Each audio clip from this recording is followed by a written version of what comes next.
Welcome to the UDP broadcast, the podcast where a group of friends get together and talk about gaming-related topics, offering both informed and uninformed opinions. I'm Luminary, and I'm accompanied today by my co-hosts, the Nordic Cajun, Oh, what up, Internet? We back. from the Emerald Dream, Raina the Crit Chicken, Hey, ooh.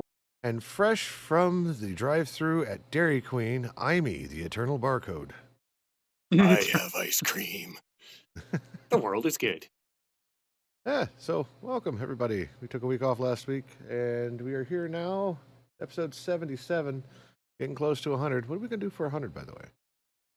Party like it's 1979. The same thing we did at 99, right? Okay. I'm all right with that. So, let's talk about this real quick. But before we do that, Imee should have... Are you still mobile, Imee? If not, I can deliver the words. That robust barcode throat clear means he's back at his desk. Sorry. Choked on ice cream.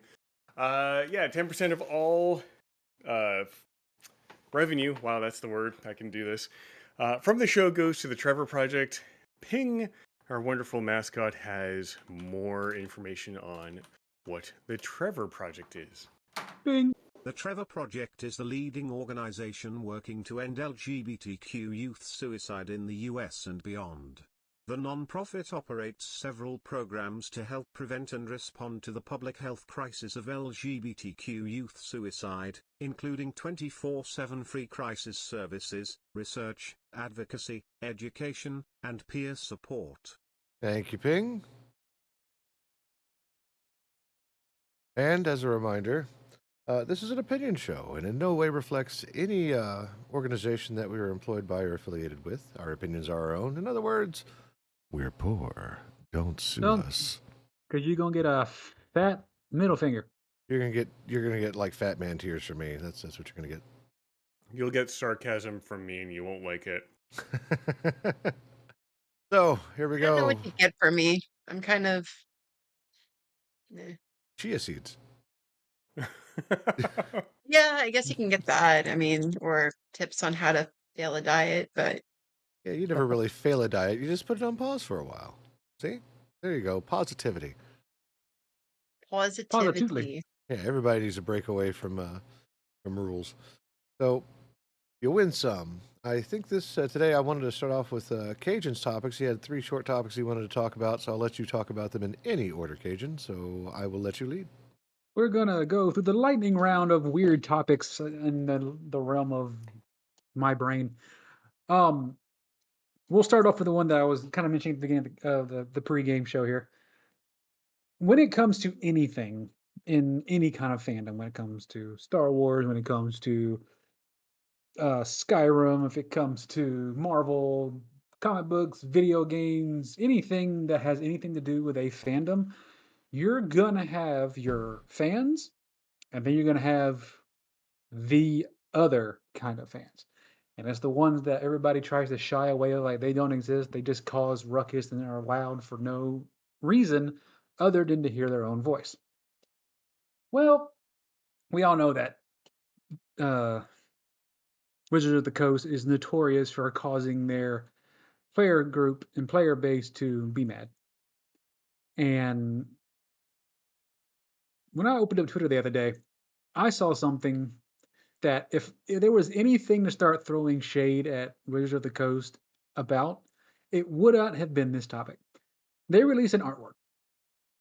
And it's an artwork, I trying to remember of which book this is, but it's basically a bunch of adventurers in a dungeon and they've summoned food before them.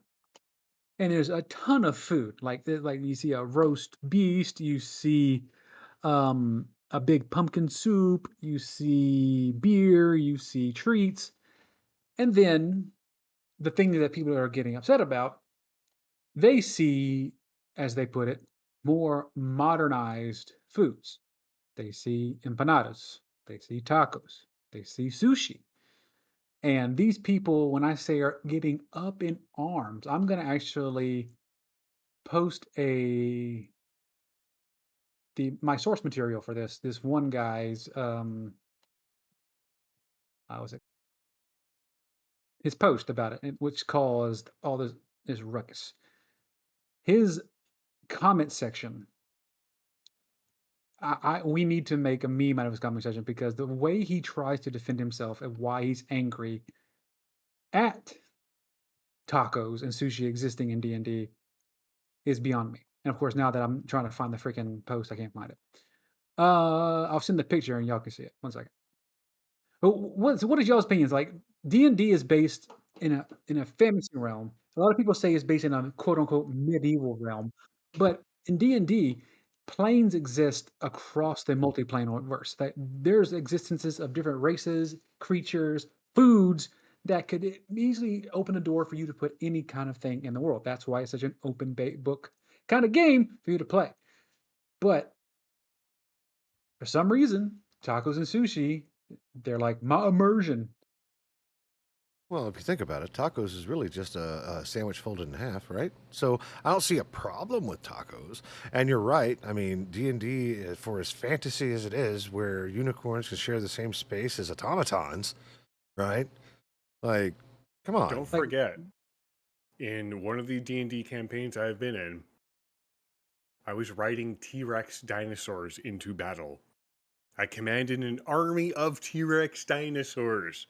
He done turned D&D into Ark. That's crazy. Yeah. I put the Don't come after us for don't get all pissy with tacos if I can ride a fucking dinosaur. Are you Yeah. serious? We're talking about a game where 75% of the bar population tries to lay the dragon instead of slaying the dragon. And tacos and sushi is where the immersion breaks? Come now. And as far as sushi is concerned, I just want to call attention to this. D&D is a perfect place for an isekai story. Just saying. Mhm. Oh no. Absolutely. What the fuck is Uh, Don't worry about it. For the non-anime nerds. Yeah, we need to weeb-splain this. So, isekai is a genre of anime or manga where the main person, whether protagonist, antagonist, or anti-hero or whatever, is brought to a new world to start a new life due to some reason. I think the most common reason I've seen in the ones I've watched of negligence of a god in some hilarious manner. Yeah, and then they try to make their way in the new world. And either A, try to get home or Actually, to you survive. actually watched an isekai. Aimee. that? Konosuba. Is that thing you made me watch? Oh, Konosuba. Yeah, with the Yeah. horny darkness. Oh, where the goddess makes fun of him because he shit his pants when he died. Yes, I remember that. That series is so good. I was confused after about 10 seconds. Like the horny night. Horny night? Horny Night? Huh? Darkness. Oh yeah, the one that gets off on pain. Like Yep, there's a literal masochist. scene where this like Cyclops is like flipping her boobies up one by one with his finger. It was hilarious. Yep. And Lady Sylvia is my favorite. But to Cajun's point, I don't see any reason why tacos, sushi, hamburgers, like it doesn't really matter. Anything could exist. Okay, so let me just propose this. Let's just say, a Latin Okay, gentleman. how about this? How Okay. about there's a time traveling mage or whatever, or a mage that goes across dimensions and, or like kind of like Warlords of Draenor for World of Warcraft nerds, hee. And they're like, I discovered something. I discovered tacos.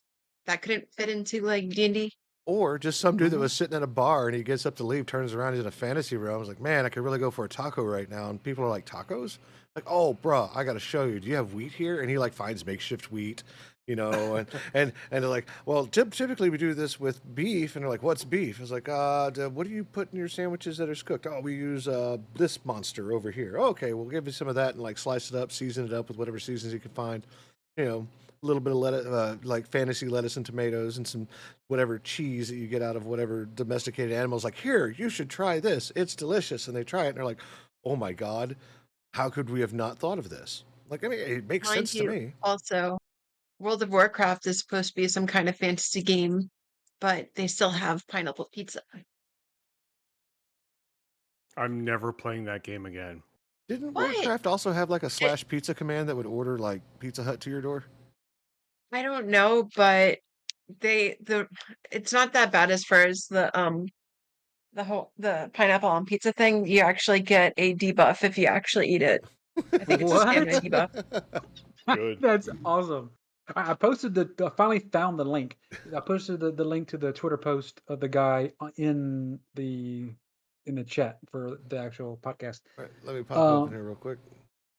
he his post itself is 100% neckbeard the way he puts it, and he gets so upset with people Okay. actually countering his My argument in his my fucking hell.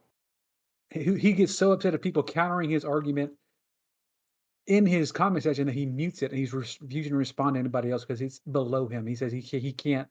How did he put it? He said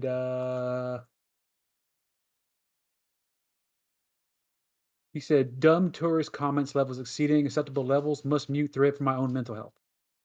You gave up your mental health when you did this post, my friend.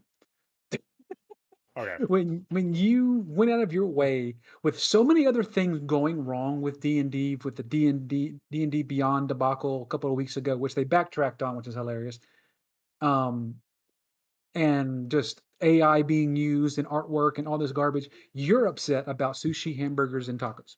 I Not only am. that, but there's certain D&D groups that actually quote unquote break the fourth wall. So it's just like you can break the fourth wall, but you can't have tacos. I like how they're So worried the about those things, but there's like a huge ass bowl of spaghetti just above the sushi. Mm-hmm. So This guy, I guarantee you, I would never want to sit at his table if he was a DM. I can guarantee you, he would be the most boring and oh most yeah. rule centric to the tooth DM ever. And you Well, could did you never look have at fun at his his Twitter table. profile? I didn't read. Obnoxious Aussie, D&D nerd, crap DM, Tolkien fanboy, fantasy art snob, astronomy dork, cosmology poser. Yeah, like, oh no, here's the reason behind everything. Half-arsed scientific skeptic. No.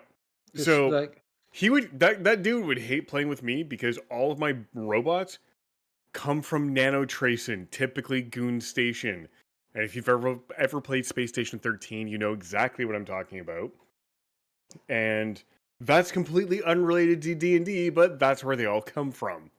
Fuck that guy. yeah, there's hard takes, and then you're just like rage baiting. I don't know if his intention was to rage bait because he doesn't have a blue check mark. That's usually a blue check mark play. He just he woke up and chose violence that day. So yeah, I'm next time I play D&D, I am going to have a tavern that has every single one of those foods. Bet. Just to spite him. It's gonna be called the Lee special. yeah, no, Hmm. go for it. I'm all for it. Do Yeah. that On or the just make a guild called Modern Heroes. yeah. To be clear, And I have then no problems with tacos and spaghetti and sushi and hamburgers, hot dogs. Inside a D&D campaign is food. As long as it heals yes. me, I don't care. Like When you said hot dog, you actually sound like were from New York. Yo, hot dog. Yeah. New yo, Hot dog. I should on know. the I'm from New York. I have never been there. on the flip side of the food argument, there's a positive light. I guess you can call it a positive light. It's a weird but pseudo positive. Um, Nicado Avocado is known notoriously for doing Banging it out. yes, that was couldn't think of the word. Thank you. Mukbang. Mukbang. He mukbang a lot of content out, ranging from blending up pizzas and burgers into a milkshake to the spiciest ramens to all the kind of taki chips, the hottest he Yep. can get. Like he made a living on YouTube. He started vegan, like a straight vegan, never touched meat. That's how his Amazing violin player, yes. violinist.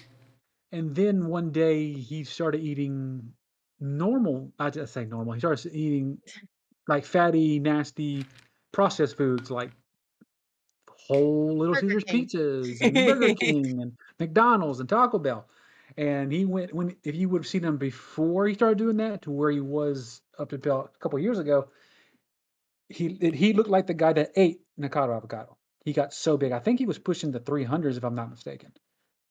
And it was starting to get scary for a while because he was having to use a breathing apparatus just to eat and do things, unless that was more for clout or anything. But it was there. He was morbidly obese. His health problems. He talked about it all the time on Twitter and in his videos. And I think Raina kind of touched on it. He had recorded a bunch of episodes for his channel and then just vanished from the internet because he went to go and do what most people do when they hit rock bottom, fix himself. And he lost, I believe, 250 pounds. I believe is how much it is. I'll get the link to It the. looks amazing. Yeah, it's insane. I just hope he keeps up with his violin stuff. Let me get. Here's the link. Here we go. I'm gonna get this to y'all so y'all can see the before and after.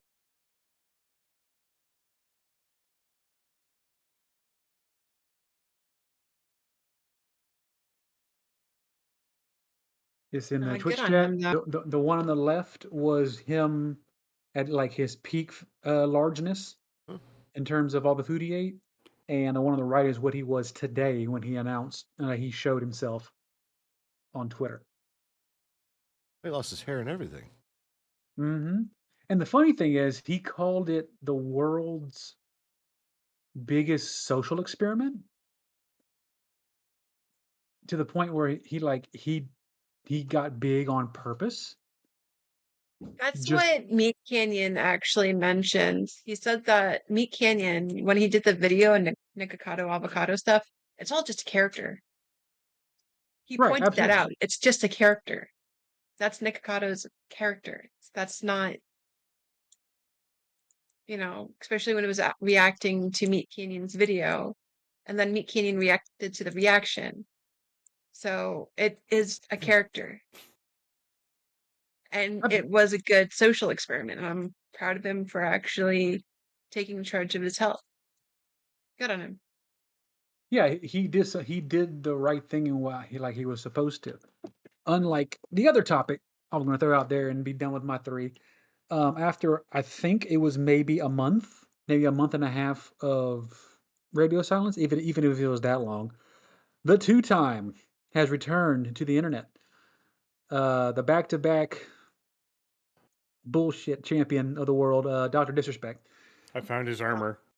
I saw it. He came back. He posted on Twitter like 2 weeks ago a picture of him behind a giant chessboard, kind of like ominous. And then the whole tomorrow or soon post he always does when he does come back. And then yesterday he came out and he was live streaming, and he was, for lack of better words, doing his best to be, if I'm going down, I'm taking everybody else with me, or if they threw me under the bus, I'm gonna throw them under the bus kind of situation. As far as I can tell, he didn't drop any names, but people are speculating he's trying to build a defamation case to make up for all the money he's lost over this whole travesty. And I'm sitting there like, it's kind of hard to win a defamation case when you literally admitted it and there's receipts. So I don't know what game he thinks he's playing, but if he would have been any kind of intelligent, because my friends and I looked it up last night, even today, even after everything that went down, he's estimatedly worth $10 million by himself. If this is totally metaphorical, if I had been in his oversized shoes, I would have vanished from the internet. I would have cashed out everything, and you would never see me again. I'd just be gone. It's almost sad at this point. Like, he's so addicted to being in front of a camera and in front of people to play his character that he's losing grip with how much of a tool bag he actually is. When you have that much money, you tend to move the goalposts so far that you can't see how fucking stupid you really are. Mm-hmm. Absolutely. I mean, this year was Kendrick Lamar's year, and I appreciate him.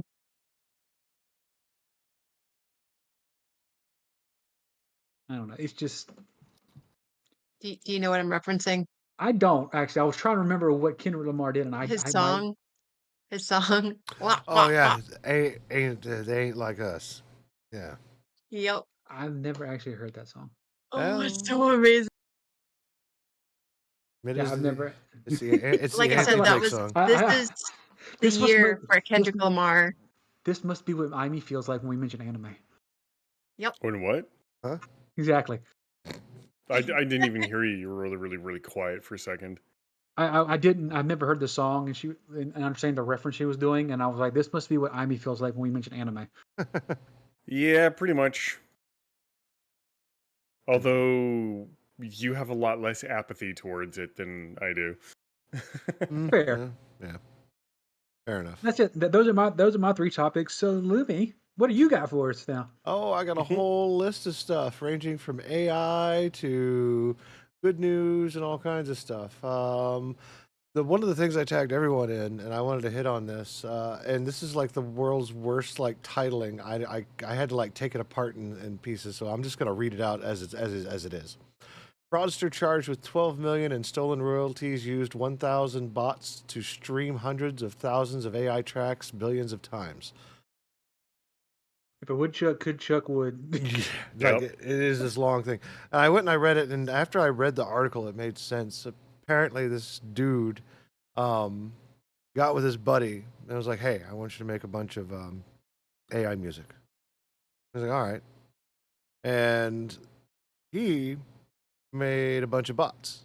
So they made an account. I don't know which platform they were using, but apparently, Probably they- Spotify. probably what they did was they would take this AI music and upload it to the platform, and they would use these bots to stream the music in because you get royalties for people listening to the music, and this would happen millions of times during a day. So you can imagine, micro pennies on the play. That adds up pretty quick on the daily basis. Those royalty checks are pretty good. Anyway, this dude was. It's a brilliant use. They used AI bots. They used to make music and to listen to the music, and collected a paycheck. I mean, that's fraud.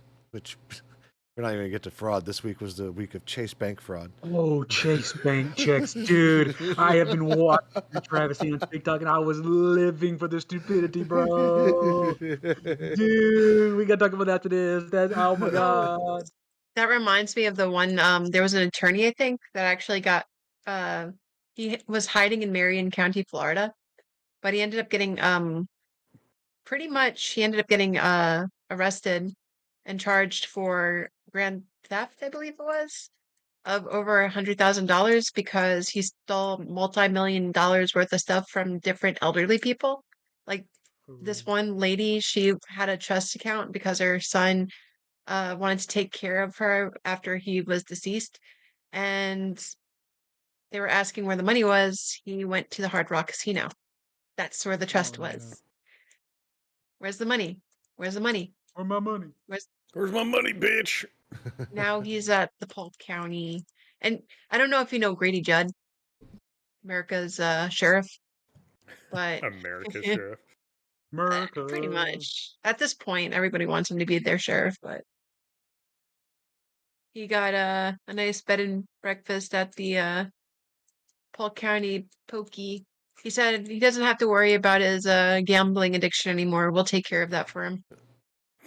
Yeah, either that, or Cold he's not gonna have a turkey. happy time in prison. That's for sure. Well, he can gamble every morning. As to which, You ever watch No. Which friend is gonna join him in the Stealing from a bathroom that day? 93-year-old, though. Oh, some people have no morals. Nope, not at all. But yeah, so AI was used to thief, which was kind of neat. He gets to play soap roulette. Just don't drop it. In other AI news, apparently the U.S. and Europe is coming up with a AI treaty. They haven't really detailed what it entailed, but it sounds like it's global across both countries, or both sets of countries, U.S., EU, and UK. So like anything in that alliance. So they're working for safety standards and to try to rein in what's going on with AI right now, so that way it's not unchecked. I'm going to put this out here right now. Nobody cares. They're going to do what they want. Right. Once it's out there, it's out there. And NaNoRiMo got into a lot of trouble today, or not today, this week, because the organizers were pro AI tools for NaNoRiMo. Do you know what NaNoRiMo is? Not a No. clue. So No idea. NaNoRiMo is a event that happens every November, I believe, where people are challenged to write 1,000 words a day and create a story, over the course of the month. And when you're done, that's it. Hey, your story is ready to go, and that's really just like an internet challenge. Not a big deal, right? But now you start introducing, saying that AI tools are okay in this because people will just straight up just let AI write the damn. Yep. There's lots of tools already out there that do that, and their justification for it, which sounds all right to me, but not really, is the fact that there are folks out there with cognitive disabilities or intellectual disabilities, or perhaps maybe some other type of disability where these tools could be used in order to allow them to write a book. But that also sparked another uproar in the community where they were like, "What are you saying? Just because we're disabled, we can't write stories without help?" Oof.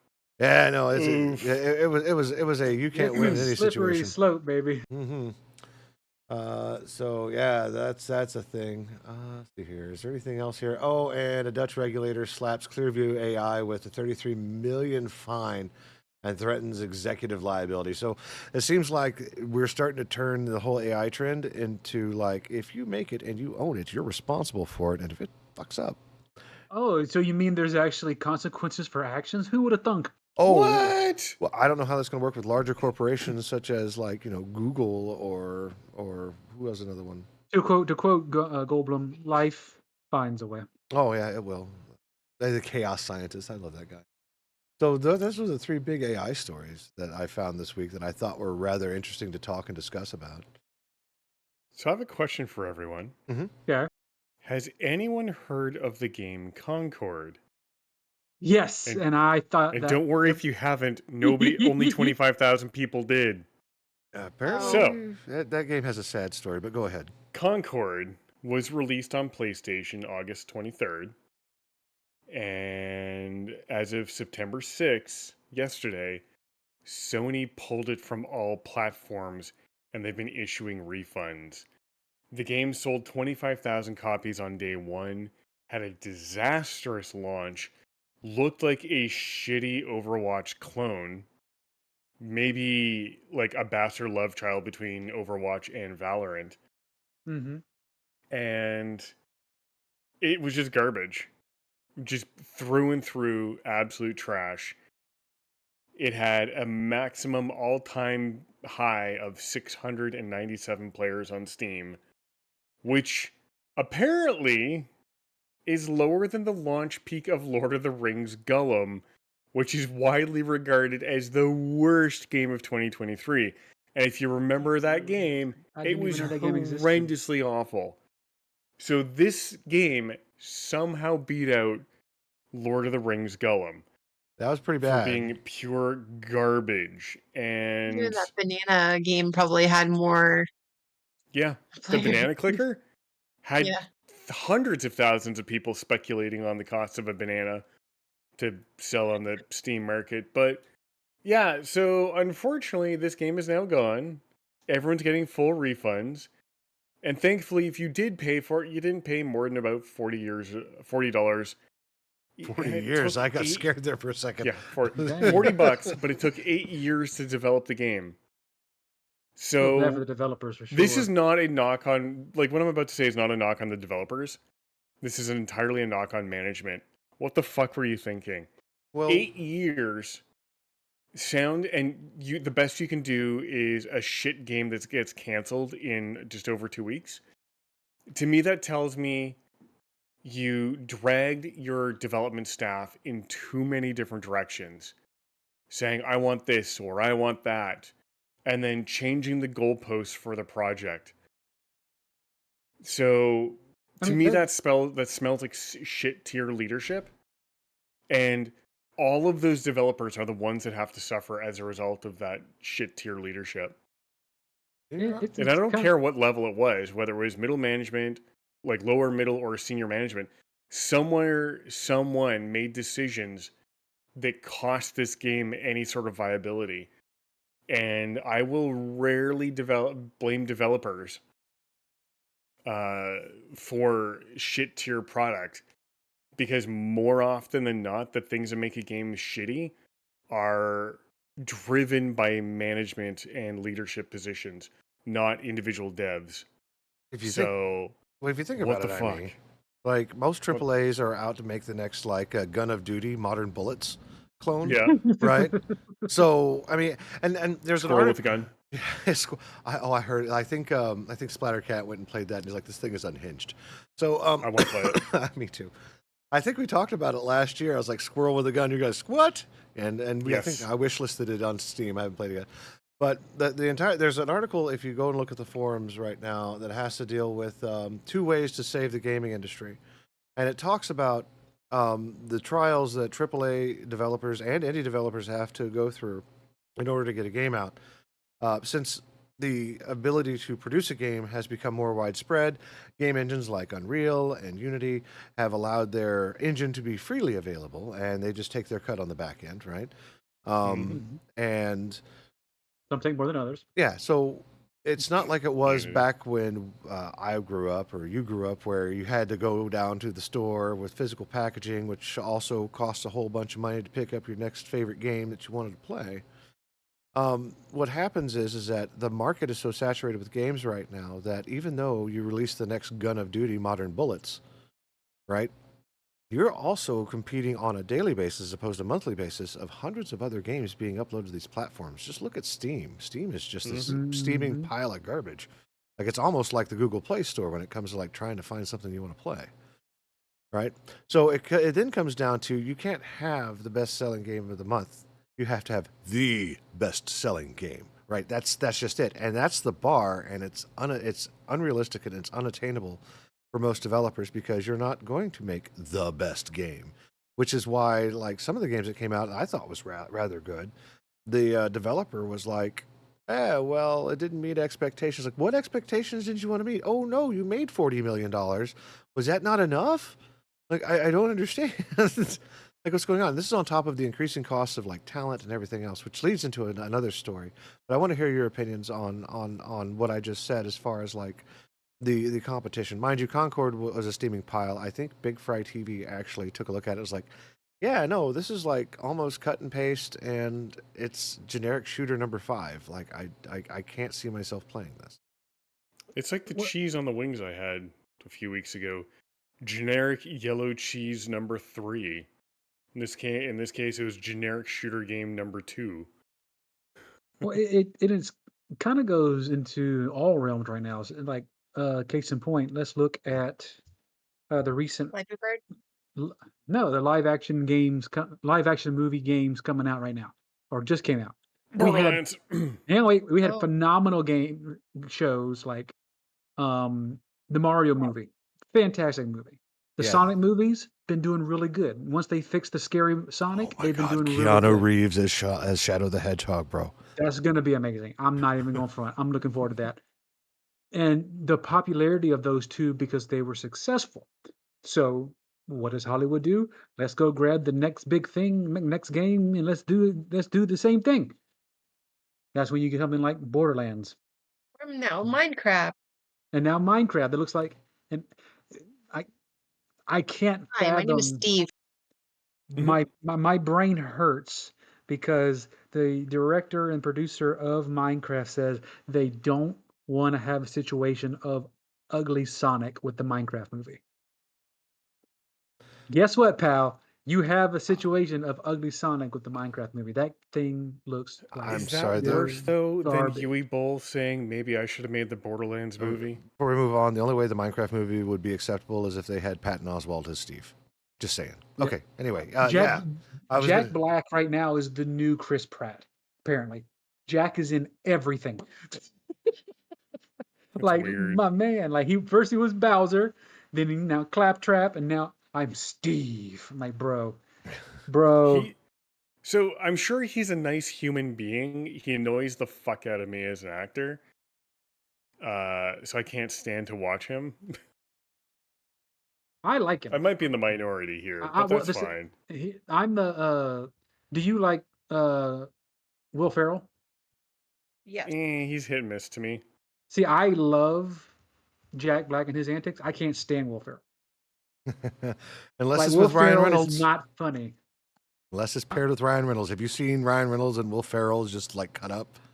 Oh, they're hilarious together, yes. But the only movie of Will's that I've thoroughly enjoyed and can actually watch more than once without throwing up is Elf, Elf. and that's it. Yeah. Well, onwards into like other shitty movies, like Amy was talking about. Apparently, Uwe Boll is looking. Started a Kickstarter or a GoFundMe or a crowdsource for Postal, the sequel, which apparently the original Postal was kind of garbage. Amy, did you end up watching it? It's a steaming pile of crap. But if you watch it, it is the most amazingly offensive steaming pile of shit. Man, when he made Postal, that was right around the time when studios would give him a movie, say, go direct it. It would lose tons of money, and then they would write off the movie, because back then for tax write-off, you had to actually make the movie. You couldn't just be like, oh, you couldn't just say you're going to make a movie and then just not make it and take it as a tax cut. You actually had to produce them. So he was making all these crappy movies. He made Blood Rain and Postal and a bunch more shitty video game movies that they were god-awful. And he should be ashamed of himself. They were so bad, he went into the restaurant business to run a restaurant, which I can only imagine the food tastes like shit and piss. And probably a random head rolling around, because that's the quality of direction you get with his movies.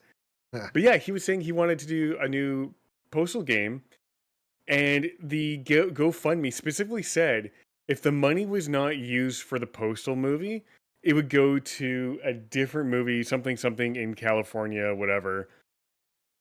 And Running with Scissors, the publisher, the developer and publisher of the Postal series, was like, what the fuck is this?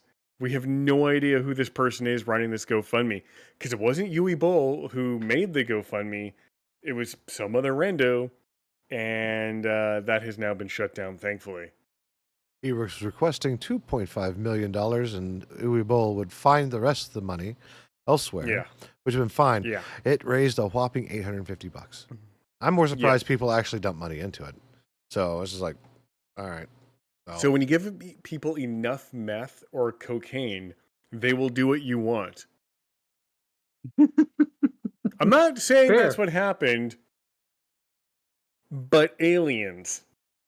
I'm not saying it was aliens, but aliens. But aliens. God damn.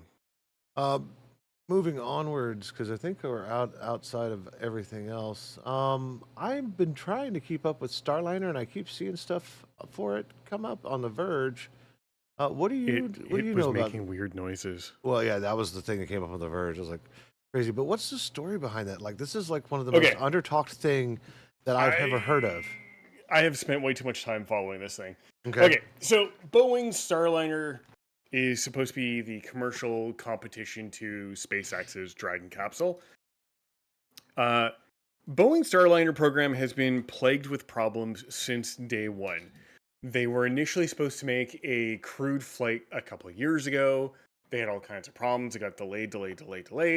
It recently launched to the ISS, and en route to the ISS, they had a hydrogen leak. Now, if you're thinking, wait a minute, I mean, hydrogen doesn't burn. What the fuck would you use hydrogen for? Hydrogen gas is used to pressurize the fuel tanks for the reaction control thrusters, or like the little tiny thrusters around the capsule that spin it all over in every different direction. Because those chemicals need to be under pressure.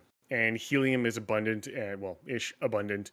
And it's very, very, very light for how much pressure you can get out of it. Hence why you use balloons and shit. Balloons. But basically, while they were en route to the ISS, they noticed 5 of the 8 thrusters that maintain pitch, which is up and down, yaw, which is left and right, and roll, which is like rolling left and right. They noticed 5 of those 8 thrusters were leaking helium. So that's bad. That's not good, because that means I see what's wrong with it. It ain't got no gas in it. Well, it had gas. It had just no fuel pump, essentially. Because if you think like in a gas tank in a car, you've got a fuel pump. Well, imagine trying to drive your car without your fuel pump working. And, That'd be a short trip. Well, and with you the can have a liquid full floating gas around tank. because 0G. Exactly. You can have a full gas tank, but you ain't going too far without it getting to the engine. So the helium acts basically as a pressurizer to, push the fuel mixtures into the nozzles to burn correctly.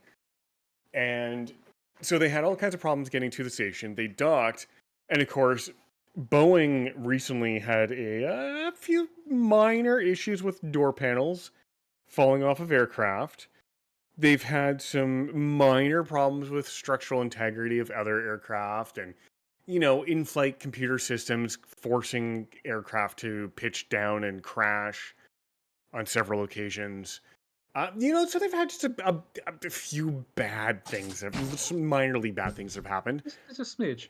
Just a few. And NASA basically said, holy shit, Butch and Sonny, who are the two astronauts who went up, are now going to stay on the space station until February, when they will come home on a scheduled crew rotation with SpaceX. So there were supposed to be 4 people launching. However, there will only be 2 people launching to accommodate Butch and Sonny coming back. So Boeing's having a bad time. And while this thing was docked to the station, they noticed one of the speakers started making weird pulsing sounds. So turns out it was just feedback, because it actually just sounds like feedback. If you're familiar with what various kinds of feedback can sound like, and God, it hurts my ears sometimes. But that in itself is not a problem. Hearing feedback on a speaker is quite normal if you don't have it grounded properly. Now, the problem you have is this is a fucking spaceship or capsule. You would expect proper grounding. So you have a helium or a hydrogen leak, and now you have a grounding problem. What else is the problem with this thing? So it returned last night, starting at 5:45 p.m. Pacific Daylight Time, minus what, 1, 6, 7, 8? Minus 8 UTC, I think. And it landed successfully in the middle of the night in the middle of the desert. It was empty, though, because the crew, like I said, are staying up till February. So now Boeing gets to tear this thing apart, see where the fuck they went wrong, and maybe, just maybe, fix it for the next launch, which may not happen for a few years now, because the FAA, in case you didn't know, controls and licenses all launches into space when it comes to launching shit from American territories. So they may not get a license to launch from the FAA anytime soon until they can prove that that thing can do unmanned flights. And honestly, I'm impressed 2 people went on that thing in the first place, considering Boeing had doors fall off. And that was the funniest and scariest part, was all the comments on the internet when it went up saying, hey, I wonder if the door's going to stay on this time. And holy shit, people were ruthless to Boeing as Starliner went up. Because, yeah, you had, doors falling off in mid-flight, and door panel, door hole covers falling off in mid-flight on your aircraft. And you put 2 humans in that thing?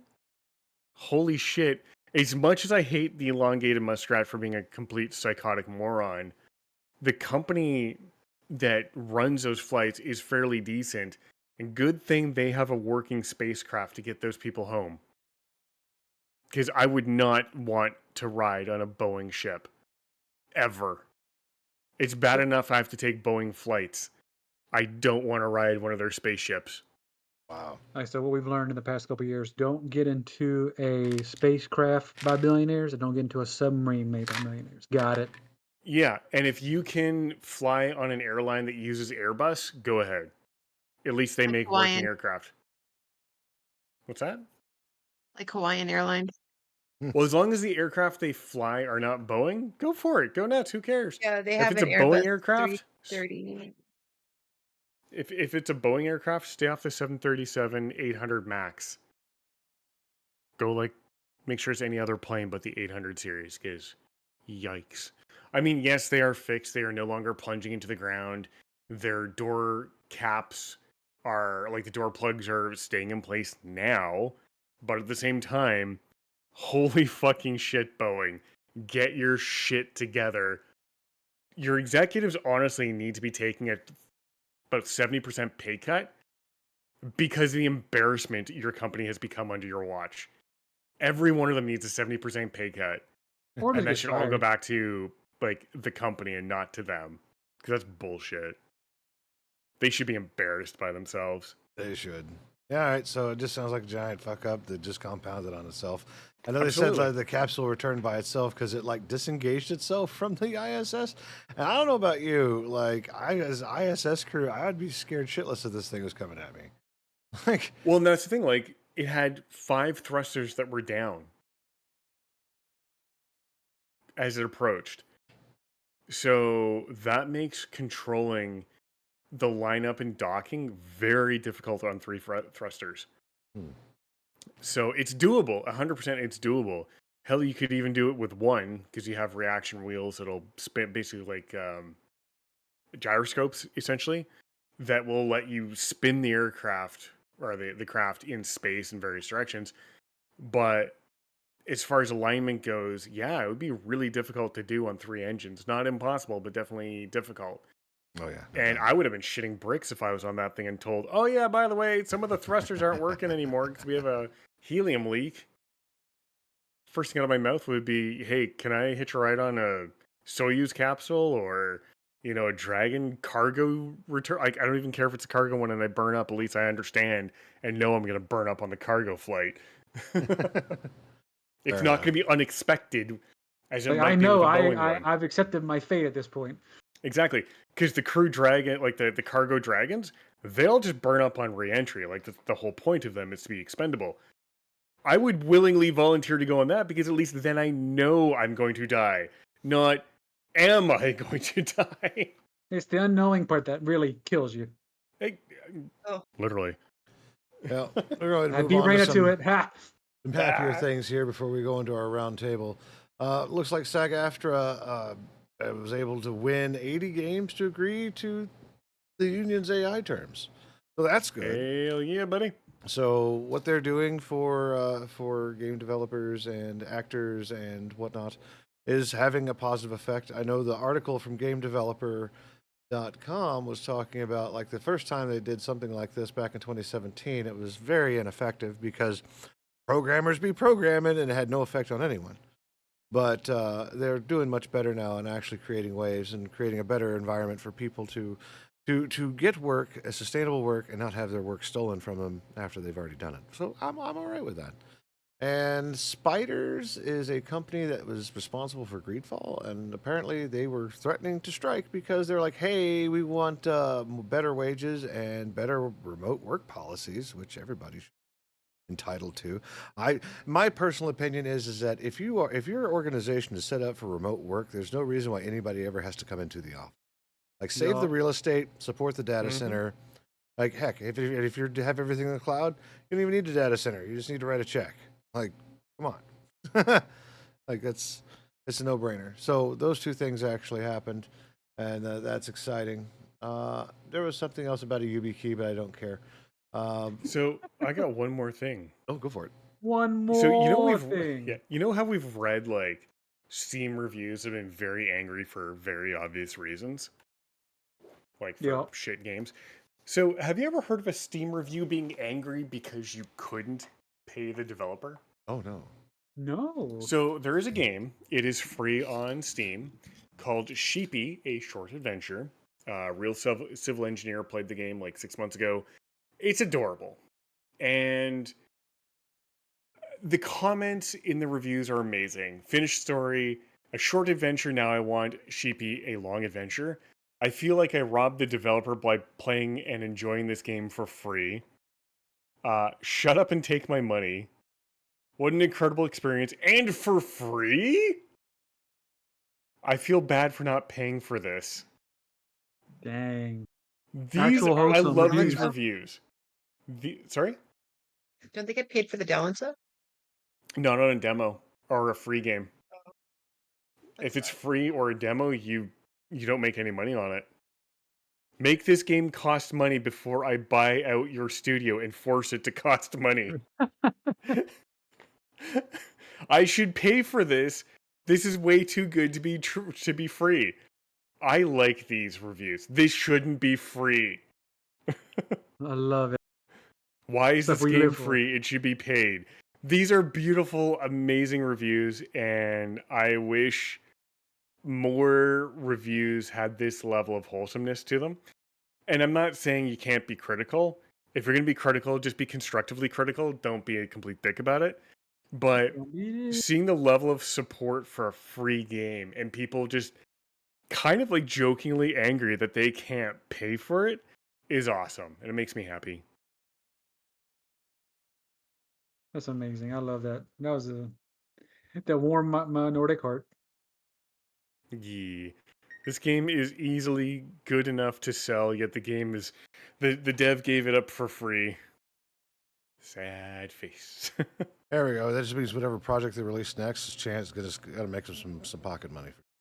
Hopefully. Hopefully. Unless they do say the same thing and say, no, I'm going to release it for free, and then just anger people that they can't pay you for it. I like that that's a thing. Like, it's really awesome. Look, the Capybara posts of reviews are going to get kicked out here soon.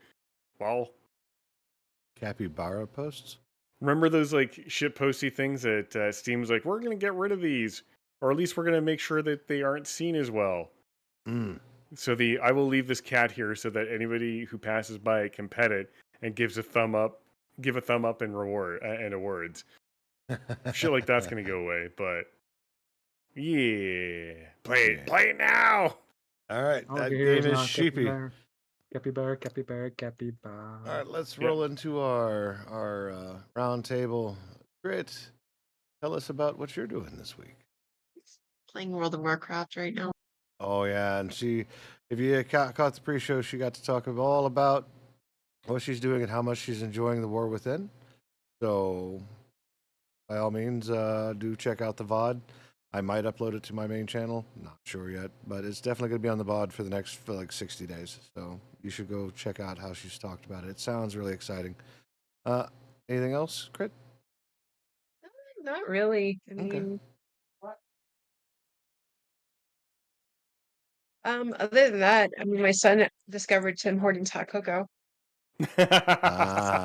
One of us. Timmy's hot cocoa. There you go. Preparing for that trip to Canada. Awesome. Speaking of Canada, Amy, what are you doing this week besides smock and boats? Boat.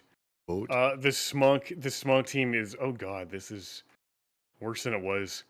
I have the smunk cruisers are out in full force right now as we beat up more enemies. In this case, that I'm kind of at war with China because they didn't like me being in the South Pacific, so the smunk cruisers are destroying them. Yeah, there you go. It's awesome. Pure smunk, and I love it.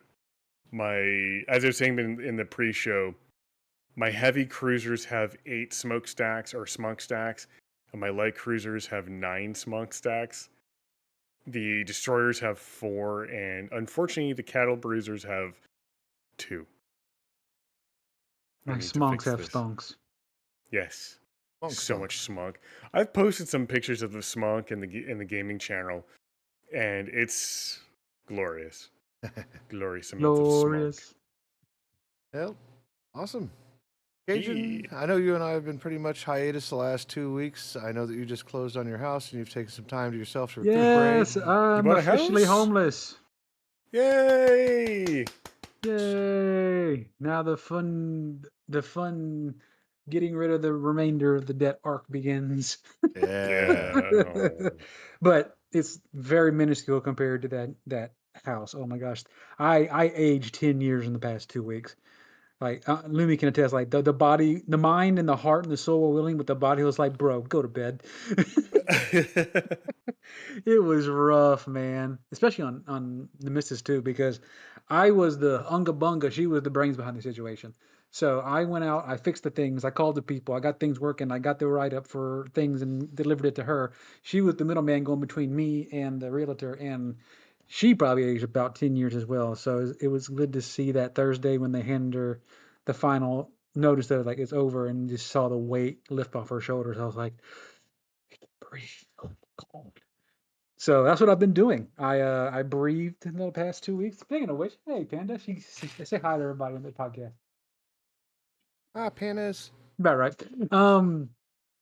She so the past 2 weeks, like we've just been recovering from that. Last weekend I was in Houston for our little wedding. So it's been crazy. So I eventually we'll get back on the bandwagon. I've been also trying to focus on goals and my art and stuff too, because Harrison wants to start his little YouTube channel, and I don't know. I got to get my ducks in a row. That's what I'm working on right now. All right, you keep them quacking.